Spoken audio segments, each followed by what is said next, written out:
Guys, Happy New Year to all of you. Welcome back to our grand rounds again. It is the classic, it is my honor, but to be honest, it is the most self-interest grand rounds ever. I've seen both of those guys talk before, and Dr. Hindin is assistant professor of surgery here at Stanford. He's a biodesign fellow, and he's now an assistant director as well for education at biodesign, and he's the vice chair for innovation in general surgery. He had one of the most entertaining lectures I've ever seen on our past Stanford AI conference, and I said, like, you know what, we need this again. So thank you for agreeing, David. And Dr. Chang, Robert Chang, it is known to our department. He's an associate professor of ophthalmology, another biodesign alumni, SMLA alumni here at Stanford as well, so many things in common there. And I saw another lecture from him on the use of AI in social media. And I said, you know what, I need to bring those two together and give one grand rounds to our department. Hopefully you enjoy as much as I did. Guys, thank you for making it. Thanks David, so much for having me. Thank you. Thank you. Good morning. Really excited to be here. So we're going to talk about a couple different things this morning. This is all sort of distilled down from a few different courses that I teach, and I really want to highlight things that will be useful for all of you immediately, like today when you go home and start doing more of what you usually do. So I'm David. I'm one of the trauma critical care surgeons when I'm here at Stanford. When I'm over at the VA, I do general surgery, and I attend in their ICU. My academic role at Stanford outside of clinical stuff is, as Dr. Capasso mentioned, I'm one of the assistant directors of the faculty fellowship at Biodesign. So if anyone's interested at the faculty level of applying, please let me know. If any residents are interested, I'm always really excited to talk about Biodesign. And my passion outside of the sort of academic world is making videos for YouTube and making videos for social in general. And what I've come to discover is that a lot of the things that I think about when I'm trying to see what's effective for communicating on video is also really effective for communicating with your patients, communicating with your colleagues, and anything from writing a manuscript to giving a talk at a pure scientific conference.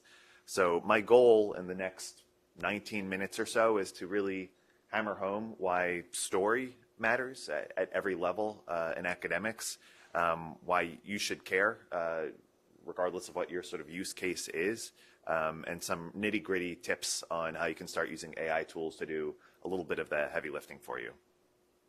So there's a famous graduation speech. You may have heard this parable. It's by David Foster Wallace. He spoke at college graduation, I want to say maybe 20 years ago, I think at Kenyon College. And the story he tells is these two fish swimming together side by side. You have an old fish and a young fish, and they're just swimming, going about their morning.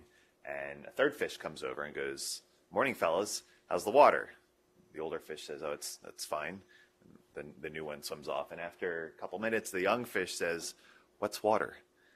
And this is kind of how I think of story. I think of story and storytelling as something that we're all sort of immersed in, whether we are looking around, whether we recognize it. And it's something that the more we are aware of, the more we can put to use. So my goal for this talk and for the way you think about this is to go from sort of wondering, hey, you know, what is storytelling, to starting to ask yourself, does this count?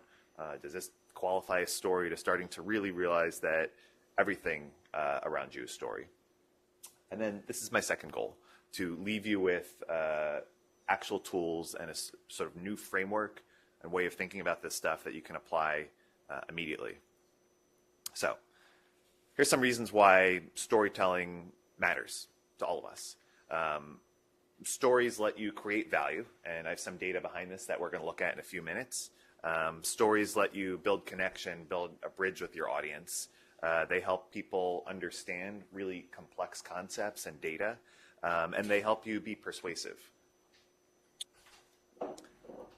This example I love. This is, I believe the website still looks like this, but this is a project from the early 2000s, and the website still has that kind of early 2000s vibe to it.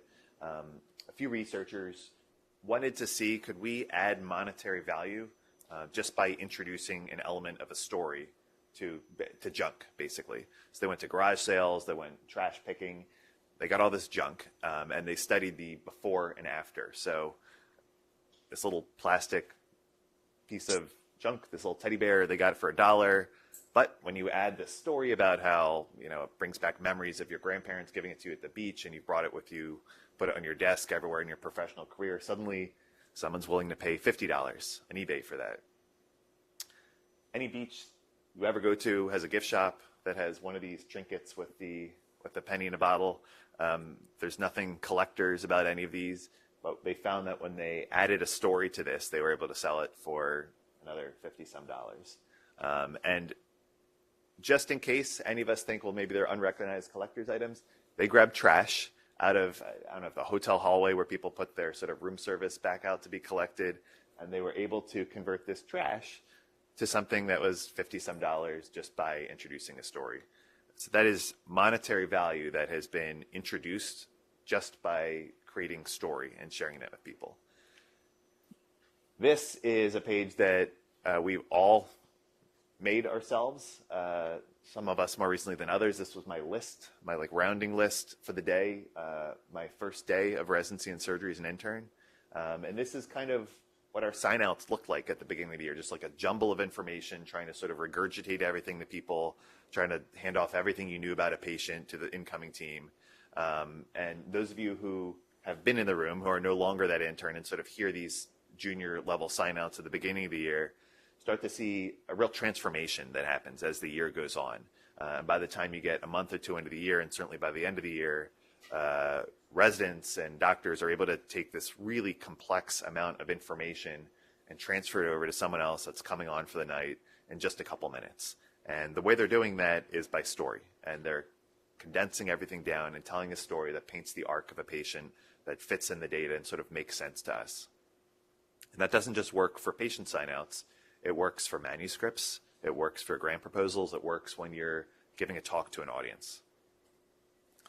So the next phase of this talk is to shift gears slightly, keeping this in mind, and look at how we use design and how we can implement design when we're giving talks, when we're giving presentations, when we're creating anything visually that someone else is going to look at. So what I'm going to hit on in these next couple minutes are some basic design principles. These are sort of distilled down from some talks that I give in design. And we're going to then look at how we can use some different Gen AI tools to do some of the work of those principles. So these are some design fundamentals that I like thinking about. Very similar list of why we should cares to the stories. Generates emotion and can increase the perceived value. Here, it's a perceived value of the data, the perceived value of you giving the talk for your personal brand, for really what you're communicating. Helping our audience sort of connect with what you're talking about and helping them really digest and understand what you're trying to help them process. So these are some unofficial rules that I find really effective. First of all, anytime you are preparing something, anytime you're preparing a poster, a manuscript, a figure, certainly slides for PowerPoint, you are making design decisions. And so often what I hear from people that I work with are, hey, I'm not a creative, I'm not an artsy guy or gal, I'm not a designer for sure, but when you make design decisions, you are functioning as a designer. So it helps to have some principles in mind. So a quick show of hands, or does anyone want to say one thing wrong with this slide here? Wall of text, yes, wall of text, busy, there's this random design on there. So when you have a whole lot of information on a slide, one quick win to sort of improve that slide and make it more effective is just having less on there. So during our biodesign year, when I was in fellowship, we had all these slides on critical limb ischemia. We found that our audience wasn't really connecting with what we're talking about. And then distilling things down to just a sentence sometimes made a much bigger difference with people. Another test that is really helpful once you sort of have what you're making is to squint and kind of look at the paper and ask yourself, or maybe ask a friend who sort of doesn't know exactly what your work is, does the meaning that you have on your slide come through even if someone couldn't see the text, maybe can't quite read the words? And so when you apply that test and you think about that as you put your design on the slide, it makes what you're doing more effective. I'm just going to call this one out. Another wall of text and tons of bullet points. So if you go through what you're making in your slide and your design and you just force yourself to not have bullet points there, that will immediately be another quick win.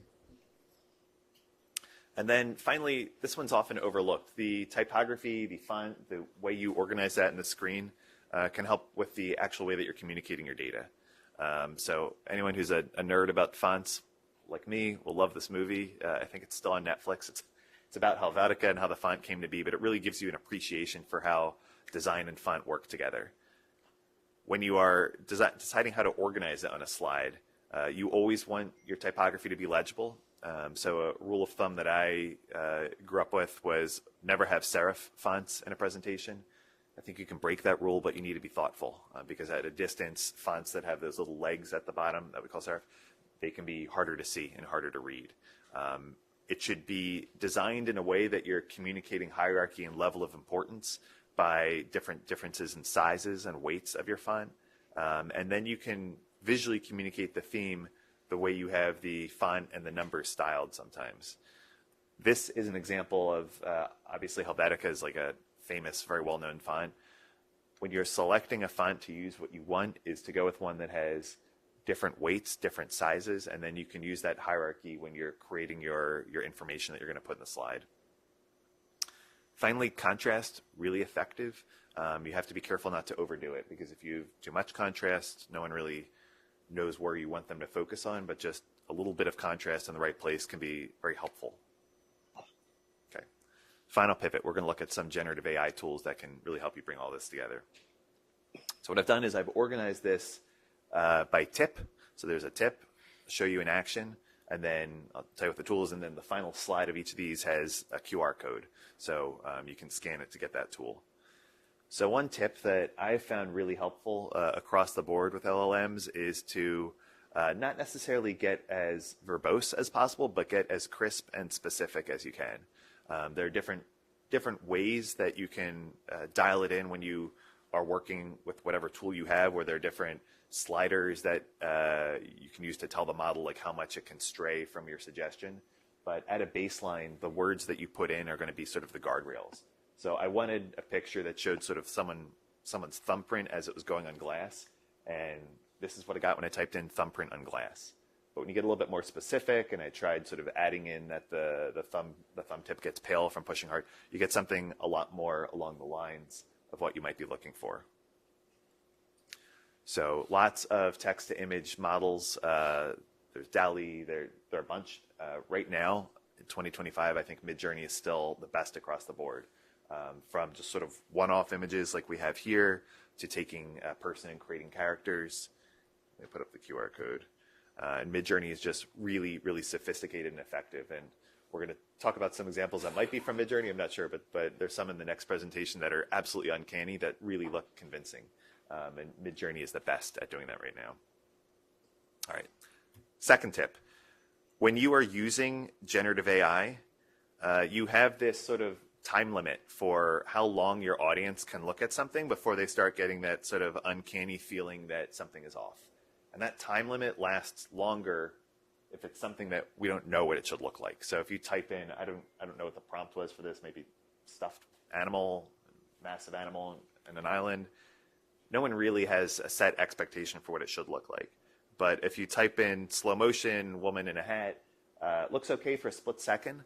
But the longer you give the audience to look at that video, the more they're going to notice that, like, what is this? This is not a recognizable person with something on their face. Your audience will start to sort of recognize that something is amiss and something feels off. So keep that in mind, at least right now, with sort of the quality of the models that we have whenever you're using video. Here's another example of that. We have some coffee beans here that look believable, but as the clip goes longer, you start to see something that's not really a real thing. Grinders obviously don't look like this, don't have these in there.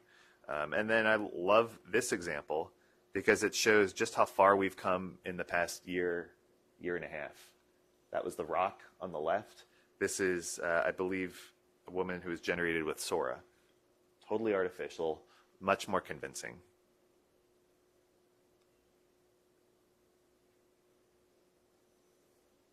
So this last example, these are using Runway ML. Just like Midjourney, there are a bunch of competitors out there. I think Runway right now is still probably one of the better ones. And we're going to see in some other slides some of the other features that you have with Runway. So while everyone's grabbing this QR code, the couple slides that we just looked at were classic sort of text to video where you type in a prompt and you get the video, but Runway can be really effective at taking your video and manipulating it more.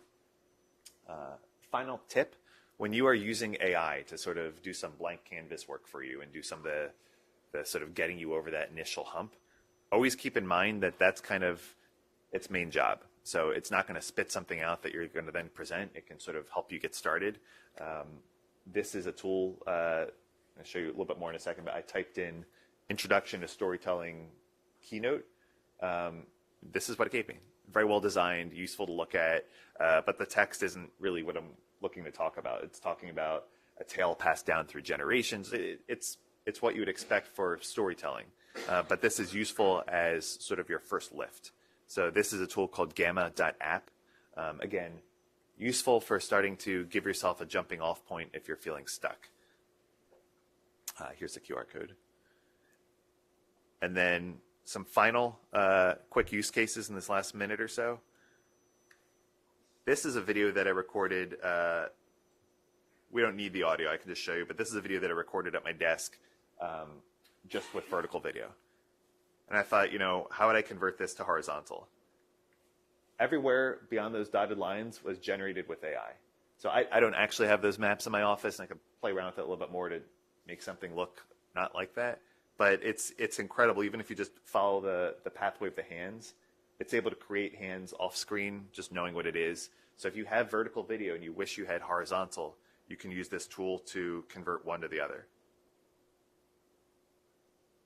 And then same thing here. This was the original horizontal video right here. And then this was the vertical video. It put this like weird fake stethoscope on me, but still really incredible that it was able to take this and weave this entire other video. There's in my office, there's no shelf here. These pictures don't exist. The actual ceiling is probably somewhere like right there.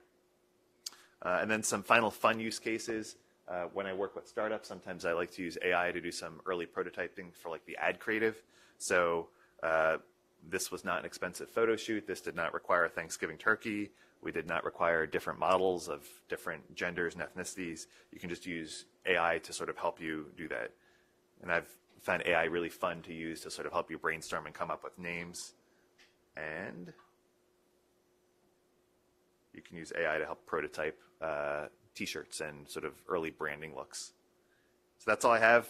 Thanks so much, and looking forward to hearing the second talk. Yeah. Thank you. And I think what we really need is not just the instructions of how to do a good design, but actually have some of the design generated for us, which we've got that tool now, generative AI, because it's a lot easier for us to pick something that we already see as pretty good or pretty interesting, you know, a slide that maybe you can't exactly envision, kind of like you never knew what the iPhone was going to look like, but when someone presented it to you, you really loved it, and you knew that was better than BlackBerry or something. So I think what generative AI is nice is I'm going to show you how you can play around with AI, and when the output is not exactly right, you just keep iterating. And that's one of the key things about how to use this new technology. So this is a AI-generated background, and everything I show you in this presentation will pretty much be AI. And I'm happy to answer a lot of technical questions on how to do it. So I'm Robert Chang. I'm here to talk to you about large language models, which is the underlying technology that makes this possible. AI agents, which is part of the future of what AI is going to be used in our clinical world and personal world. And hopefully a couple tips how to make our life better, because there's a lot of things we have to do as faculty that take a lot of time, and maybe generative AI can help us. These are some disclosures, but nothing really about AI. Okay, so this is on my LinkedIn feed. I'm on LinkedIn. And I want to show of hands. How many of you think this person in this post is a real person? Raise your hand. Nobody, right? Because this is a talk on generative AI. So right, everybody got it right. This is actually an AI-generated person. And usually, most people say, oh, look at the fingers, it's going to be a wrong number of fingers. That's how I know it's AI generated. But actually, this photo is pretty good. It's very difficult, and actually, it's not just one look that they show here. They show a series of different looks of the same person, because what's happening is that any of those sponsored ads you see on any feed, whether it's TikTok or Instagram, something, is starting to be AI-generated people that are promoting different kinds of products and services. So I want everyone to think back. When was the last time you really played with art? We're all surgeons here. We're doing very technical engineering type things. But was it elementary school? Like, when was the last time you really tried to just create imagery, use words for fun, poetry? What's nice about AI is that it gets us back to those childhood days, because suddenly the tools can start you off, give you a head start. You don't actually have to physically draw anything yourself, or just be browsing Google image search only for your choices. Google and all these other big tech companies, Meta, OpenAI, they're really showing us that if you learn how to prompt AI, which Dr. Hindin mentioned, fingerprint on a glass, you get one image, but a more detailed prompt, you may get a different image. So this image right here, can you imagine that it's actually all those words that prompted a Veo model image? And nobody's ever going to come up from scratch those words, right? I mean, it's just not like how we think of describing things. We do it by association. So we may have a general idea of what we want, but what happens is that when you start using generative AI, you can actually look at what prompt generated what image, and then from that, you can start editing it, just like you'd edit a manuscript. You got a med student to create the first draft, and you're very happy to edit it as a resident fellow attending, because now the first draft is done. AI is the first draft. It can really create something out of just your imagination, and then you tweak it to get what you want. And so one of the really cool tools right now that I like is called Google FX Studios. So this is very new, just came out like a month ago.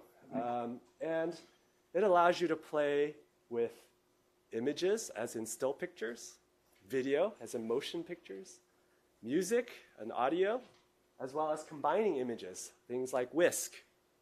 So if you remember that first image I showed you as a title slide, that was created by Whisk. And my idea was that I wanted to create a little mascot for the ENT department, and I took some imagery from Welch Road to input it into the AI, which then created the building backdrop there. My daughter loves cinema roll. So anyone who has kids who love Sanrio, that's her favorite character. And so I took an image of a cinema roll and modified it, because it's copyrighted, you can't take an act. So if you actually know what cinema roll looks like, this is not exactly like cinema roll, but it's a likeness. And that created this with ENT on its belly. And I specifically put all these things there by an iterative process of getting what I wanted. But some of the weaknesses of the AI is that it cannot really do text very well right now. You'll notice that a lot of generative AI images, if they put on words, there'll be errors in the font or some missing letters, because most of its training has been on images without typography, and so it can't really do all the different words very well. And here's another example of using AI to create a song. And because Dr. Capasso is my really good friend, and as everyone knows, he's a sleep medicine specialist, and these days we have different gurus or influencers starting to get into social media to do public service announcements. For example, in ophthalmology, we have people talking about dry eye or doing LASIK or something. So I said, okay, what if I did a public service announcement about sleep apnea? So everyone should download this to try it out after. There's free version and paid version. So let's hear a song that I use a combination of ChatGPT to come up with text and the beat.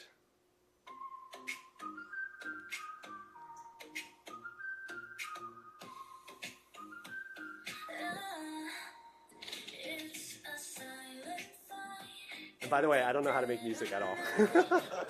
This is all AI.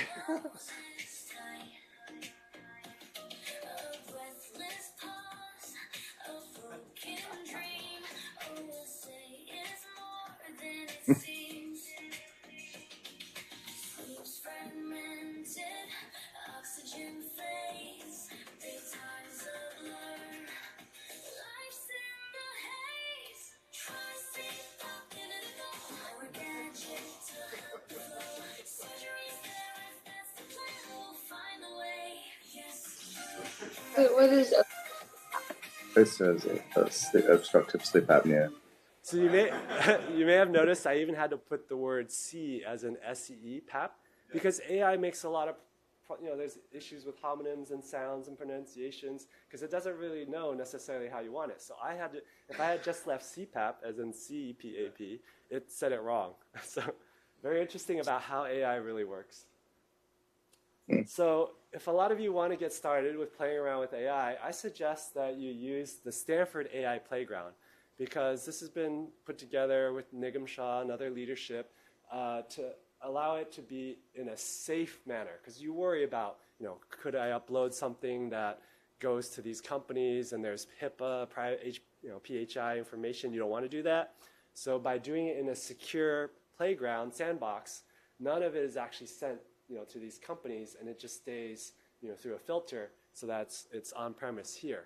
And so this is a good way to try out different models. For example, OpenAI, you may heard our GPT-4o is pretty much the standard model. Talk from my department. And there's other models like Claude 3.5, which is really good. You can use Gemini 2.0, also really good.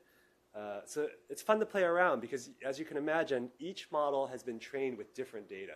So there may be some kind of different output that happens depending on the training data of each of these models. So that's why I recommend best to start with the most popular model, which is ChatGPT 4o. I pay for the subscription also because I do other stuff outside of the secure network. So once you get comfortable on how to use it, then certainly even using the commercial models outside. If you get very pro, then I teach you how to use the open source models like Llama 3.3. Because then you can really unlock guardrails. So right now, all the commercial models have guardrails on them, but if you really want to, model without the guardrails, you got to go open source. Okay, so let's get a little bit more practical. How could AI assist us? Maybe, as academicians, we're writing stuff, trying to create content all the time. That could be tiring. It's difficult. I mean, I've tried the challenge, how to create LinkedIn posts every week, and I fall off. But there's a lot of people who are using AI tools to help them create the content and then just release it slowly over time, making them much more efficient. So let's take one specific example. How many of you have to write letters of recommendation? Okay, almost every faculty. And how many of you, as of today, you use templates like, I've got the really amazing student letter, I've got the typical average student letter, and I cut and paste and modify, maybe have some favorite adjectives to emphasize to the reader, who I differentiates, because as you know, at Stanford, everyone's amazing. Everyone's great here, right?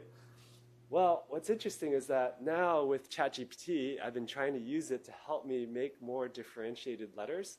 And it's not about it does the whole thing for me. That is actually a very bad output.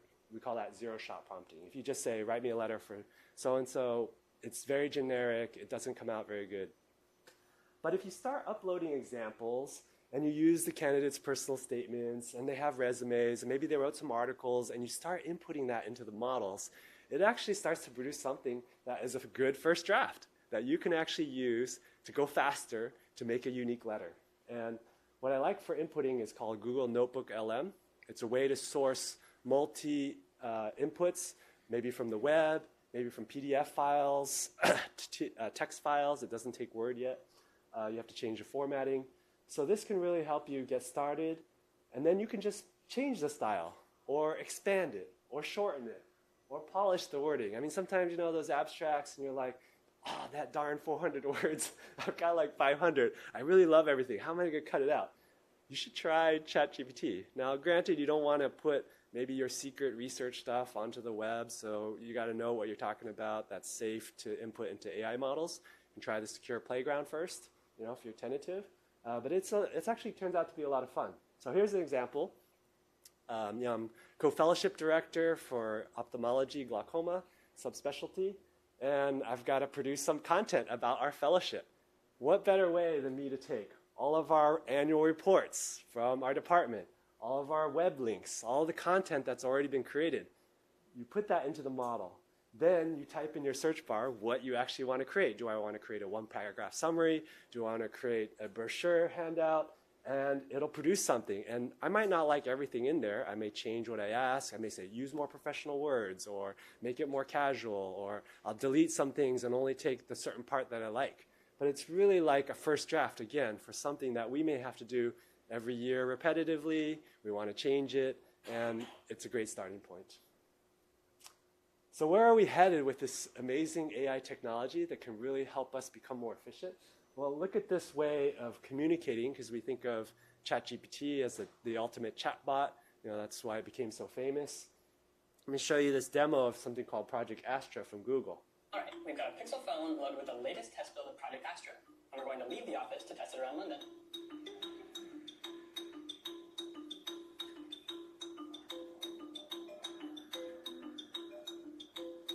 I've got this email with apartment info. Can you tell me the door code and remember it? I'll remember the door code for you. It is 1170. To unlock it, enter the code and then press the unlock button. Based on these symbols, how should I wash this? The tag shows to machine wash at 30 degrees Celsius. Avoid bleach and tumble drying. Iron on low and dry cleanable. Then what setting should I use on this machine? Based on the laundry instructions of 30 degrees Celsius, select the 30 setting under Easy Care on the dial. I've got this list of recommendations. Can you tell me a bit about some of them? I can search for these places for you. Cool Drops Yard is a shopping destination with unique industrial design. Luminary Bakery is a social enterprise bakery. And Tate Modern is a modern and contemporary art museum. Now we're going to try Project Astra out on the street. Let's see what it can do. I've always said scone, but now I'm hearing people say scone. Can you help me with the pronunciation? It's a fascinating topic. The pronunciation of scone, both scone rhyming with gone and scone rhyming with bone, are accepted pronunciations, though regional variations exist. What can you tell me about this sculpture? The sculpture you're seeing is called My World in Your World by Eva Rothschild, located in Lewis Cubitt Park in London. What kind of themes does her work explore? She creates abstract sculptures that invite viewers to interact with and interpret their surroundings in new ways. Would these do well if I planted them back home? Mountain fleece can grow well in New York. They prefer full sun to partial shade and moist, well-drained soil. So your garden in New York should be a good fit for these flowers. I'm using these prototype glasses to test Project Astra hands-free. Can you check if it's going to rain anytime soon?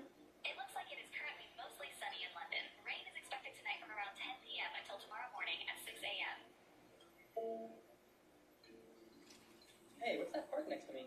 The park looks to be Primrose Hill, known for its panoramic city views and the notable Shakespeare's tree. Can you check if I can bike in there? It appears that cycling is actually banned within Primrose Hill itself, although it is permitted in nearby areas and the rest of Regent's Park. I'm biking back to Camden. Can you check if there's any supermarkets along the way? There's a Sainsbury's on Camden Road, a Morrison's on Chalk Farm Road, and an M&S Simply Food on Camden High Street. What was the door code again? The door code you saved previously is 1170. Oh, thanks. That works. So what you're seeing here is a combination of a lot of elements of AI. So originally, AI was promoted as, image recognition, computer vision. It was very good at identifying things. In our field in ophthalmology, we have one of the first AIs to do diabetic retinopathy screening autonomously with no doctor input to know whether to refer the patient or not refer the patient. And so I think these kinds of technologies, once you start thinking about specific use cases of things that you need to do and an agent is going to carry it out, maybe some executing on orders, like instead of having us to type orders all the time, we know for this patient type, automatically you're going to want this and the AI agent is going to take care of it. I think some of this stuff is going to happen in the future, obviously with our continued oversight as a physician. So let's see another kind of presentation. Like, what if I was sick and I couldn't even come here to make the presentation to you guys? Well, there are ways now to even make avatars make the presentation for you. So look at this. Are we ready for LLMs in healthcare? What if I told you that AI is going to change the way patients and doctors interact? Generative AI has now matured, and large language models offer an extraordinary opportunity to enhance clinical care by empowering doctors. These models can act as real-time cognitive assistants, streamlining tasks like synthesizing patient records, summarizing medical literature, and generating EHR notes, all while allowing physicians to focus on what they do best, listening to the patient and customizing a treatment plan. Real-time cognitive assistants enable LLMs to provide instant support by retrieving information, ensuring differential diagnoses are comprehensive, and highlighting only the pertinent positives and negatives to optimize charting. Now everyone can have a scribe. Streamlining tasks like synthesizing patient records involves AI agents rapidly extracting the most relevant information and presenting it as a chronological, easy-to-digest summary of the patient's medical history. Summarizing medical literature helps doctors stay up to date without requiring a Google search, while AI avatars can communicate with patients in their primary language and at their education level to significantly enhance patient understanding and ultimately compliance with the treatment plan. Let's see what mainstream media thinks of AI in healthcare. So I created a lot of this using HeyGen, using ChatGPT, putting in the key points that I wanted, editing the words, editing the presentation, but it's a bit templated, and there's animation involved, and there's voice choice, voice syncing, everything. So it's a very comprehensive suite these days. So look what happens when social media gets a hold of these new studies, new outputs. They say AI chatbots defeat the doctors in diagnosing illness. And this is actually a study from Stanford, Jonathan Chen's study. So they were using, the more recent models of ChatGPT to do internal medicine, like New England Journal case medicine studies, and have a full-on reasoning output that then graders would grade and say, how did the AI do? The whole point of the study was to show or ask the question, if doctors were given ChatGPT, would they do better than the doctors who didn't have ChatGPT? That was the premise of the study. Instead, what they found out was that the group that got GPT and the group that didn't have GPT did about the same, and if there was no doctor there at all, AI did the best, which is crazy. So that means that all of us don't really know how to use the tools to our advantage. I mean, if you are just typing in a single query like you're used to typing in Google search into ChatGPT, that is not unlocking the power of the technology. There's a lot of different things that you can do. So these kind of papers are already put out about superhuman intelligence in internal medicine on doing differentials. And, I think some people are questioning what's going to happen to our field. So if you really look into the study, what if that author didn't really understand what the point of the study was? So let's have maybe this doctor explain it. A recent Stanford study by Dr. Chen and colleagues explored the use of state-of-the-art LLMs in medical diagnosis from 6 pre-written cases. While ChatGPT alone outperforms doctors in writing a full diagnostic case summary, 90% versus 76%, giving ChatGPT to doctors surprisingly didn't improve their accuracy. This suggests that LLMs hold promise for enhancing diagnostic accuracy, but effectively integrating them into clinical practice requires additional training. In this study, doctors seemed overconfident in their initial diagnoses and failed to fully leverage the chatbot's capabilities. More importantly, additional research is needed to determine whether AI can accurately diagnose in real-world clinical settings by directly asking patients questions without additional information. So right now, the barrier to AI is that we have to have collected and inputted all the information as a nice case summary, and then AI can ace it. But if AI didn't have that information inputted, could it really do our job of looking at key signs, figuring out what's next? And that has not been shown to be the case yet.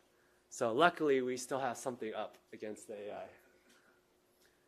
But who knows? We're in 2025, and maybe a lot of you who follow this technology are looking at O3. They're promoting it as really a breakthrough in AI technology, in clinical reasoning, in basically, you can see this progress here of every model doing better and better on this special test called ARC-AGI, which is going for generalized intelligence, acting like a human.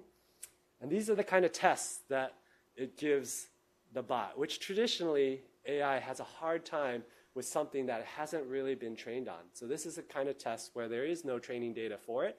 And how could the AI know from this pattern you get that, from that pattern you get that, so from that pattern, what do you guys think you'll get, And humans generally are pretty good at pattern recognition. They could figure it out. And computers are also amazing at pattern recognition, better than us, but only with the right training data, with the right architecture and inputs, then it can perform the way we want it to perform. So O3 is going to have, if ever you took these math competitions growing up in the US, Math Olympia things, Amy test. I took that test when I was in high school. And the AI is just acing everything. It's going to have PhD level intelligence, book intelligence on every subject that we can demand.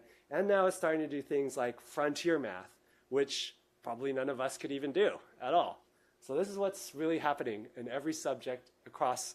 Just think of all the information in the world put into one model. And we're starting to get that one model having super intelligence. So there's a question. Should we be worried about the future AI bots who can be smarter, better looking, more empathetic, and less tired than us? You know, humans, we're fallible, right? I mean, doctors, we don't always make the same treatment decision with the same case scenario if you randomize it, because on any given day, you could be extra tired or change your behavior. And yet, you know, those are just, also we say it's the art of medicine. There's subjective interpretation. So how do we balance what we think algorithmically should happen versus what we think uniquely in our, you know, connection with the patients should happen? So right now, Stanford has deployed, you know, this AI virtual scribes. Any of you use that already? Yeah? See a show of hands. How many people are using scribing? Oh, not enough, huh? Well, I do use it, but typically, since I also have fellow and residents, and sometimes that gets me going faster. But if I don't have them, then maybe if on a new patient, when I need the history and the history part especially, it can summarize histories pretty well. Of course, you heard about the studies where they're starting to use it in inboxes, even at PAMF and other large health systems. They do a first pass response with the AI, and then the doctor has to sign off on whatever it says. While that didn't decrease the entire work time, it sort of decreased the exhaustion because, you know, if you can automate something and then just approve it, that's faster than you generating a very nice, I'm sorry, Mrs. Jones, about your eye pain, and I hope, you know, this is what you should do next. Because usually, I would say most people just answer the question as fast as possible, right? It's like a one line possible to get the message done. So let's look at now from AI-generated responses to AI-generated interaction, because that is what's the future. That is AI agents. So, for example, I'm using HeyGen.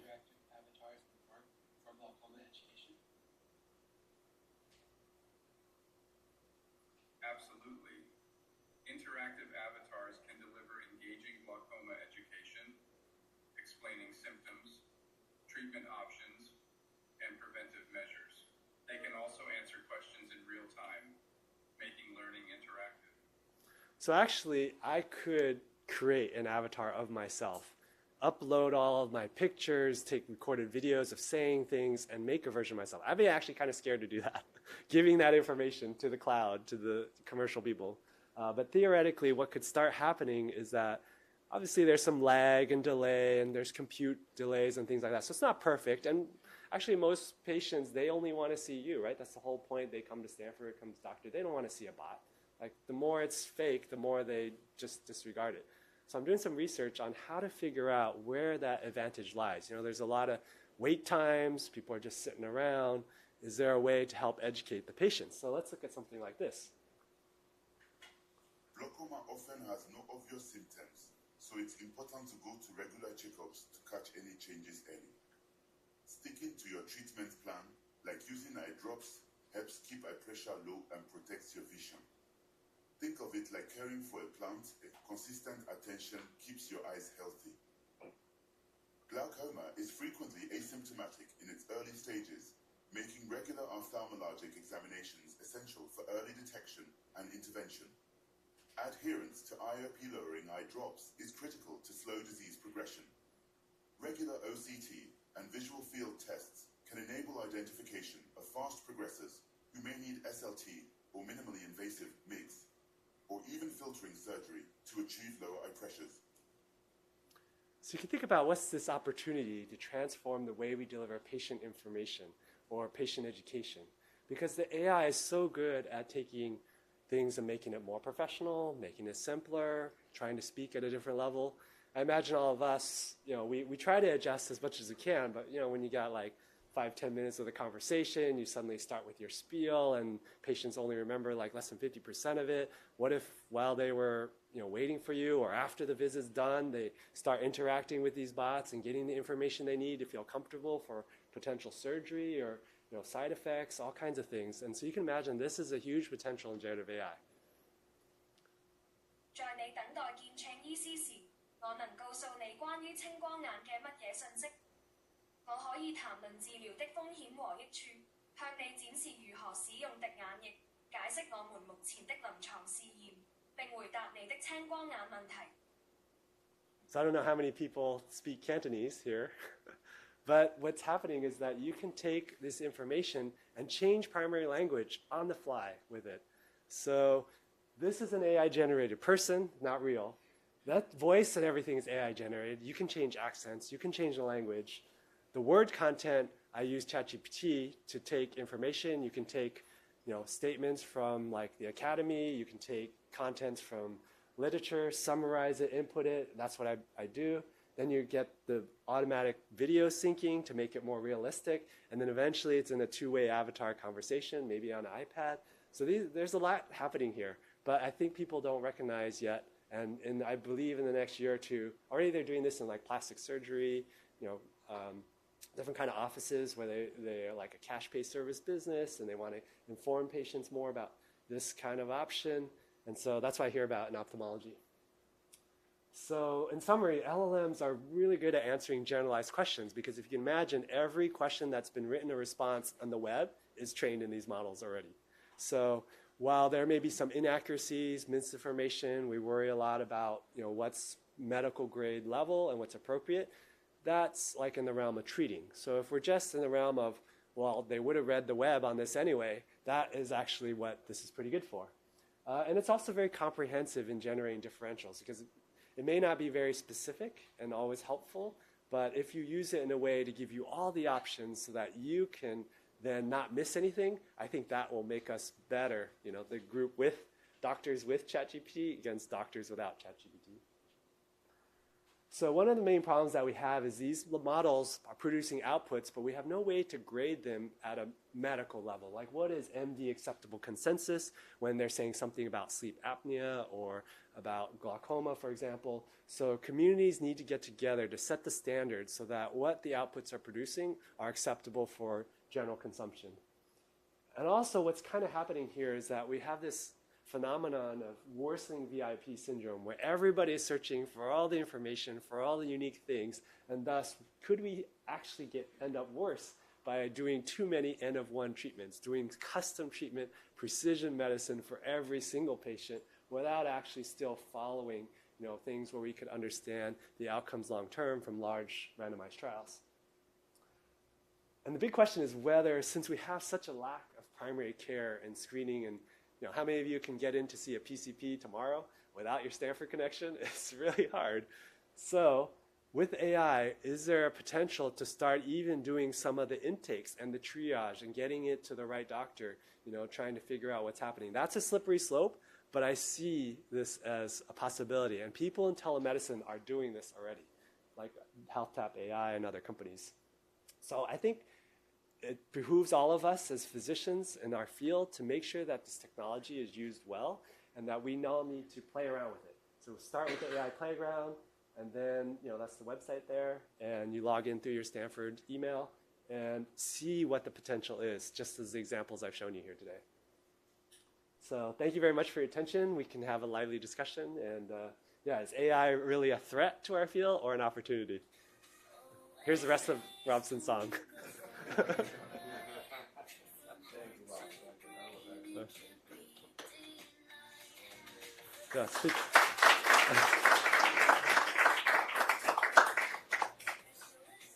Rob, yeah, Dave, thank you again for this presentation. This is excellent. Do you feel that academic medical centers like Stanford, because there are some obvious use, you can do pre-op, post-op instructions for patients, and those, it's pretty routine information. This is going to be done first at Stanford or somewhere like Kaiser, where it's a lot more standardized and perhaps streamlined to start implementing, or even perhaps abroad somewhere. What are your thoughts into this? What are the things that we need to work fast to make this implemented in routine care? AI implementation is what everybody is discussing these days. Now that we've seen so many validation of AI technology as workable, because most of research previously was about hallucinations, problems with AI. Now we're starting to get into how do we actually use it in the right use cases? Where do we want to use it? And who has the oversight to say, can we use it? It's kind of like even with the IRB asking them, can I just start using AI in my clinic right now, ChatGPT, if I wanted to? You know, what's the rulings behind this? Yes. Is that considered research? Is it not? So I think depending on the risk level of the use case. Now, obviously, if it's going to diagnose something, it's going to change a treatment, you can't do that because AI decision-making is not regulated yet for making decisions as a clinical assistive tool.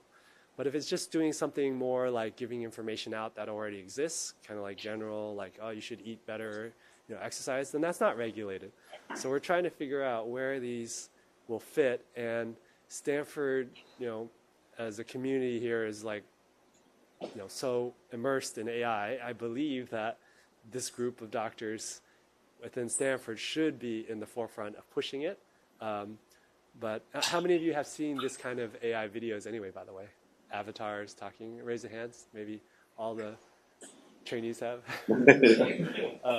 So I think it'll take this, you know, next generation, the people who already are influencers and, you know, like social media and making videos and things, to start figuring out the way to implement it safely.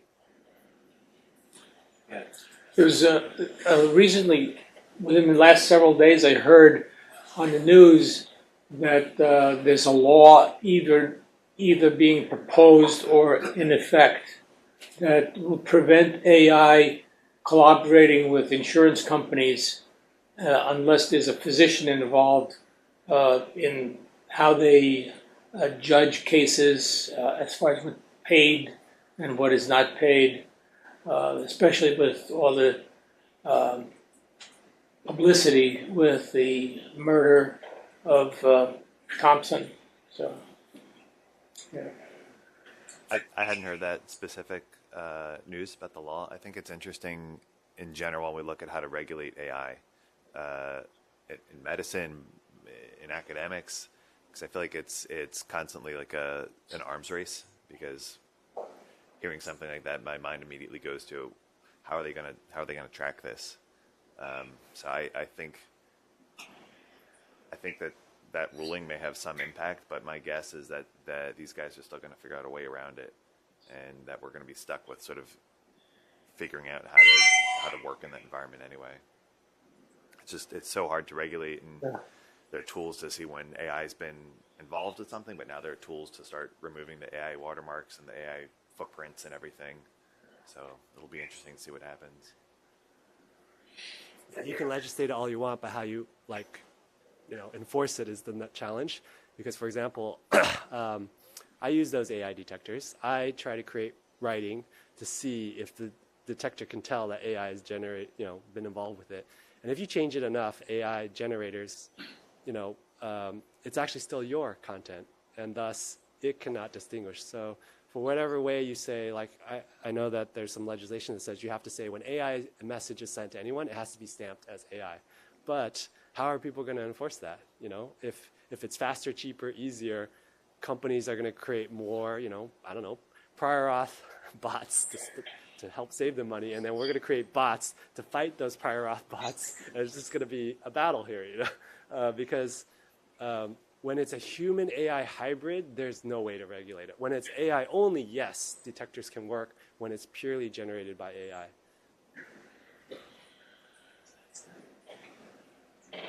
I'm going to keep asking questions. Anyone have a question there? But do you feel, so for example here, do you feel, for example, as we have it, we have all hospitals everywhere has Epic. Do you feel, for example, Epic is ready for the implementation? Because one of the reasons that I asked you before is that in our healthcare system, we have this very siloed information system where the quality of the information varies, and we do have healthcare insurances where the patients spend 3 to 4 years, and opposed to other countries who have like a unified healthcare system with a large data set for years and a more unified healthcare system. So do you feel that what should we do perhaps, or is there anything right now we should do in how to implement for our patients for their benefit in this? What would be the path or things that you guys have read that sounds encouraging? If you have heard the term foundational model, this is actually the direction that most health systems are going. The systems that have nationalized data sets can do better, and U.S. sometimes is behind on this. You look at the NHS, we have something called RepFound, which is a foundational model that can interpret multimodality images, information, and do it pretty well. And before, AI was what we call very narrow AI. It could only do one single task of a very specific kind of, let's say image recognition from a photo. But now they're getting a lot more generalized, and the systems that are leading are the ones with all the data in one place, and that's been a challenge for the U.S. So I feel like we are slightly hampered by this, but there are a lot of efforts in my field, ophthalmology, to make more registries, make more data sets that are aggregated, involve doctors on the quality control and the labeling, because then eventually this kind of foundational model can be fine-tuned for any specific task in different subspecialties. Excellent. And it'll take a long time, but this is definitely the direction that it's going. Okay. That was much smarter than what I was going to say. My bias in how I think about what you're asking, Dr. Capasso, is that you are at the biggest disadvantage if you are not using it and comfortable with it and sort of fluent with these models. And I think the biggest risk is going to be when we start to see more use of automation and AI within contexts like Epic, and people are using it for the first time who haven't done it before and are clicking a button or doing tasks where they're entering a single prompt and then just, okay, we'll see what this thing does. And so I think the safest way that we can start to implement it into our practice is to be playing with it and using it and getting familiar with it. And as the technology evolves, having it be something that's built into how we think and work. I think of it like if you see a 10-year-old with an iPhone versus when I'll just say my parents are trying to figure out how to make the toolbar show up on the bottom of the screen, and they call me the phone because there's just a different way of interacting with technology when you're just using it all the time and sort of growing with the technology. And on that note, just to finish, how do I not feel cringy using social media? That's for you. I mean, I'm on that generation. I'm on that transition. Like, you know what? I don't know if I want to make this post. What is your biggest advice in there for those of us? For making posts is breaking the seal and just doing it and not being precious about what you're going to post and just going for volume and not sitting on one idea and I'm gonna put this thing out there that says this and I should have done that last week. Just getting it out there. And then also being an audience member and just like watching what you enjoy, spending time on the platforms and reading people that you admire, and then you'll start to get a sense for what you like to talk about. Good one. Thank you. The internet never forgets anything. I tell the kids all the time, if you were to post it, just pretend it's there forever, always. Forever. So just like when you write something, you throw away the first draft, you don't emotionally write the first thing that comes to mind. Yeah. That's the way it should be for social media. Thank you. Thank you, both of you. Thanks so much.